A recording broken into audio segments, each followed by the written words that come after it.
आप यहाँ HVAC सीखने आ रहे हैं, ठीक है। हम आपको इंस्ट्रूमेंट, इलेक्ट्रिकल और मैकेनिकल की भी जानकारी दे रहे हैं। अच्छा, इसमें हम क्या क्या करना सिखाएंगे बच्चों को? हम लड़कों को इंस्टॉलेशन कराना सिखाते हैं, window AC, split AC, water cooler, butter cooler, maintenance करना सिखाते हैं। मोटर्स को कैसे चेक किया जाता है, 3 फेस मोटर को कैसे चेक किया जाता है, 220 मोटर को कैसे चेक किया जाता है, कंप्रेसर को कैसे चेक किया जाता है, कंडेंसर का डिस्केलिंग कैसे होता है, एयर कूल कंडेंसर का क्लीनिंग कैसे होता है, कॉइल क्लीनिंग कैसे करते हैं, बेल्ट रिप्लेसमेंट। जो हमारा बहुत सारे स्टूडेंट है जो अपना खुद का स्टार्टअप करके और अभी लाखों कमा रहे हैं। लाखों कमा रहे हैं, तो आप थोड़ा बताएंगे कैसे कमा सकते हैं? हसमत जी, आपने बात को पकड़ ली है।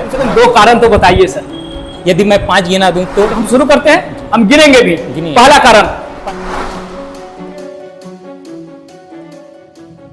तो आज सर के साथ प्रैक्टिकल लैब में ही मौजूद हैं और आपको आज बताने वाले हैं कि कैसे आप प्लांट AC एंड HVAC का कोर्स सीख करके अच्छा कैरियर बना सकते हैं। तो 20 से 22 साल का अनुभव रखने वाले, इस फील्ड में काम करने वाले, गल्फ का एक्सपीरियंस रखने वाले 2 सर यहाँ आपको मिल जाएंगे जो HVAC को सिखाते बताते हैं। तो आइए, राष्ट्रीय टेक्निकल इंस्टीट्यूट के इस नई वीडियो में आपका बहुत बहुत स्वागत है सर। आपका भी बहुत बहुत स्वागत है sir. Thank you very much. मैं मोहम्मद शाहनवाज खान। जी सर। 2002 में डिप्लोमा किया मैकेनिकल से, उसके बाद इस फील्ड में लगातार हूँ। करीब अप्रॉक्स 22 साल का एक्सपीरियंस है मुझे। 22 इसमें 22 साल का एक्सपीरियंस है और 2 साल का एक्सपीरियंस गल्फ में है। ऑल जॉब सीमेंट में मैं 2 साल काम कर रहा हूँ और एज ए प्रेजेंट मैं global AC system GSR private limited में सर्विस इंजन के पद पे काम कर रहा हूँ। ओके सर, हम लोग कोर्स में क्या क्या चीज़ बताते हैं बच्चों को सर? हम यहाँ पर ही water cooler, butter cooler, window AC, split AC का इंस्टॉलेशन, ऑपरेशन, मेंटेनेंस कैसे किया जाता है, मेंटेनेंस कैसे किया ये बताते हैं। डक्टेबल चिलर, पैकेज AC और VRF सिस्टम का इंस्टॉलेशन, पाइपिंग और फॉल्ट फाइंडिंग कैसे किया जाता है ये बताते हैं। और हमारे पास यहाँ खुद का ही चिलर प्लांट है, खुद का अपना चिलर प्लांट, खुद का चिलर प्लांट है। और ये आप देख सकते होंगे कैमरे के माध्यम से कि ये जो आपको दिख रहा है ये हमारा खुद का चिलर प्लांट है। यहाँ लैब में हमारे पास डक्टेबल और पैकेज AC है, VRF लगे हुए हैं। लैब में हम लोगों के पास जो है, आप देख सकते होंगे ये सारी चीजें जो आप देख रहे हैं ना, ये आपका प्रैक्टिकल हॉल रूम है जिसमें कहीं ना कहीं सब बच्चे जो है, सैकड़ों बच्चे यहीं पर आकर के सीखते हैं।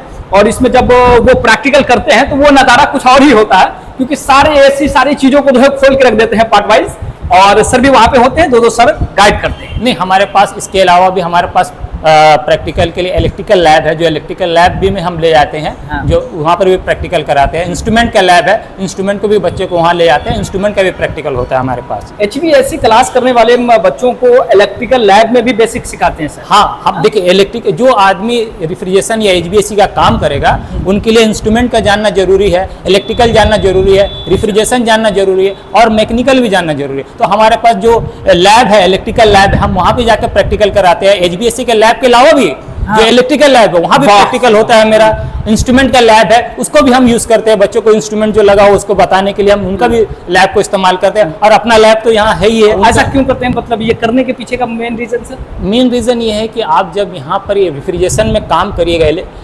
HVAC में काम करिएगा, तो आपको इलेक्ट्रिकल भी आना चाहिए, इंस्ट्रूमेंटेशन भी आना चाहिए, ठीक है, और रेफ्रिजरेशन तो आना ही चाहिए, मैकेनिकल भी आना चाहिए और कुछ माइक्रो प्रोसेसर भी आपको मालूम होना चाहिए। माने तो ये अगर ये सारा चीज़ आपके पास रहेगा तो आपको काम करने में कहीं दिक्कत नहीं होगा, आप आराम से काम कर सकते हैं। आप अगर खाली आप HVAC को लेकर चल रहे हैं, रेफ्रिजरेशन साइकिल को जान रहे हैं, तो आपको इलेक्ट्रिकल काम करने में दिक्कत होगा, आपको इलेक्ट्रिकल का हेल्प लेना पड़ेगा। कहीं आप इंस्ट्रूमेंट कुछ लगा हुआ आपको अगर उसमें फंस गए तो आपको इंस्ट्रूमेंट वाला का हेल्प लगा। लेकिन आप राष्ट्रीय टेक्निकल इंस्टीट्यूट में आएंगे तो आपको यहाँ इंस्ट्रूमेंट, इलेक्ट्रिकल, रेफ्रिजरेशन, मैकेनिकल सारा चीज़ बताया जाता है, ताकि आप कहीं भी जाके फंस ना सके, आराम से काम कर सके, इंडिपेंडेंटली काम कर सके। वाह, ये रीजन है, इसलिए आपको यहाँ आकर सीखना चाहिए। अब जरा सोचिए ना, यदि आपको कहीं से आधा अधूरा नॉलेज मिल जाए जिसमें आपको इलेक्ट्रिक और इंस्ट्रूमेंट से रिलेटेड कुछ बताया ही ना गया हो, तो आप सिर्फ HVAC एंड AC का काम सीखकर भी आप आधे अधूरे स्किल को लेकर के क्या पूरा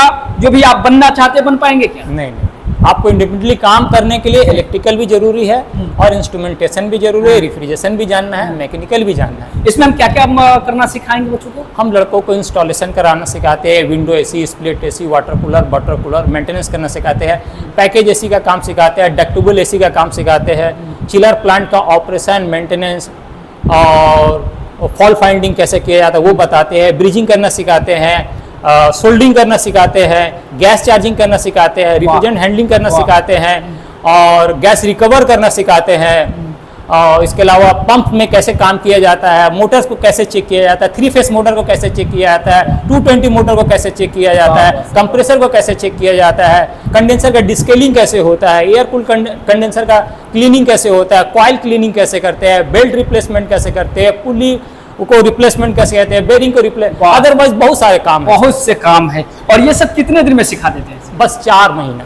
4 महीने? 4 महीने। तो आप बता सकते हैं ये सीखने के बाद बच्चों का कैरियर किस किस जगह पर जो है ग्रोथ हो सकता है, कहाँ कहाँ इनकी जो है जॉब लग सकती है? मॉल्स है, होटल्स है, हॉस्पिटल्स है जी, इंडस्ट्रीज है, हेवी इंडस्ट्रीज है, स्टील प्लांट है, सीमेंट प्लांट है, इसके अलावा खुद का भी बिजनेस आप कर सकते हैं। खुद का बिजनेस भी कर सकते हैं? खुद का कैसे? business भी। हमारा बहुत सारे स्टूडेंट है जो अपना खुद का स्टार्टअप करके और अभी लाखों कमा रहे हैं। लाखों कमा रहे हैं, तो आप थोड़ा बताएंगे कैसे कमा सकते हैं? हसमत जी, आपने बात को पकड़ ली है तो मैं बोल दे रहा हूँ अभी इस बात को जी सर। कि कुछ स्टूडेंट हमारे हैं जो यहाँ से कोर्स करने के बाद ना वो विदेश गए ना कहीं देश में नौकरी किया, वो अपना खुद का शॉप खोले, वर्कशॉप खोले और गांव में ही अपना बिजनेस को स्टार्ट किया।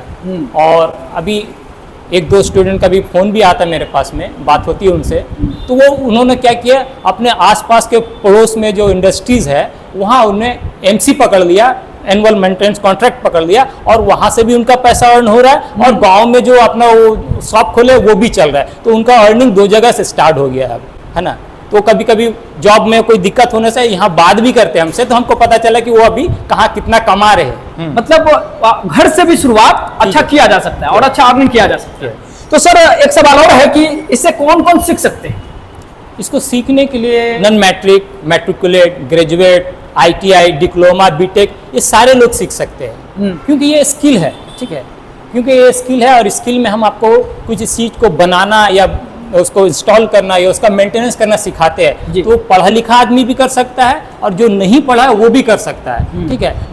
जो पढ़ा लिखा आदमी है उनके लिए रास्ता खुला हुआ सर्विस का, और जो नहीं पढ़ा लिखा है जिनको नौकरी नहीं मिलेगा, कुछ सर्टिफिकेट की वजह से नौकरी नहीं कर सकते, वो अपना खुद का स्टार्टअप कर सकते हैं। और स्टार्टअप कैसे करना है, उनको ITI आना है और हम बताएंगे कि आप यहाँ पर इसे कोर्स करके और अपना स्टार्टअप स्टार्ट करके लाखों कमा सकते हैं। कि यहाँ से यानी राष्ट्रीय टेक्निकल इंस्टीट्यूट से छात्र क्यों सीखे, क्यों यहाँ आए और इन्हें यहाँ क्या खास मिलेगा, बस कम से कम 2 कारण तो बताइए सर। यदि मैं 5 गिना दूं तो जो आपको सिर्फ राष्ट्रीय में मिलेगा। सिर्फ राष्ट्रीय में? सिर्फ राष्ट्रीय। बहुत बड़ा दावा कर रहे हैं सर आप कि मतलब ये 5 कारण जो आप बताने वाले हैं वो सिर्फ और सिर्फ राष्ट्रीय में मिलेगा? राष्ट्रीय में मिलेगा। चलिए तो हम शुरू करते हैं, हम गिनेंगे भी। पहला कारण हमारे पास वेल अपडेटेड लैब है और VRF सिस्टम का इंस्टॉलेशन, पाइपिंग और हमारे पास खुद का अपना चिलर प्लांट है। दूसरा कारण आपके पास क्या है? दूसरा कारण यहाँ पर फैकल्टीज में HBSC में 2 फैकल्टीज है जो बच्चों को भरपूर टाइम देते हैं। ठीक है। तीसरा कारण आपके पास? हमारे पास यहाँ प्लेसमेंट सेल है, जो बच्चे यहाँ एडमिशन लेंगे और उनका प्लेसमेंट का गारंटी हमारी है। अच्छा। और चौथा कारण? आप यहाँ HBSC सीखने आ रहे हैं, ठीक है। हम आपको इंस्ट्रूमेंट, इलेक्ट्रिकल और मैकेनिकल की भी जानकारी दे रहे हैं। अच्छा। और 5वां लास्ट कारण? और मेरा अपना अनुभव 22 साल का और भारत के सबसे बड़े इंस्टीट्यूट में। वाह वाह। तो ये सारे कारण हैं जो राष्ट्रीय टेक्निकल इंस्टीट्यूट को भारत का नंबर 1 बनाता है। ठीक है, डेमो देखिए, सर से मिलिए, है ना। यहाँ जो भी चीजें आपको वीडियो के माध्यम से बताया गया है उस चीज को आके यहाँ अनुभव कीजिए, उसके बाद ज्वाइनिंग लीजिए और आके यहाँ जो है आप अपना कैरियर बनाइए। RTI एक ऐसा संस्थान जहां छात्र ही छात्रों को बुलाते हैं।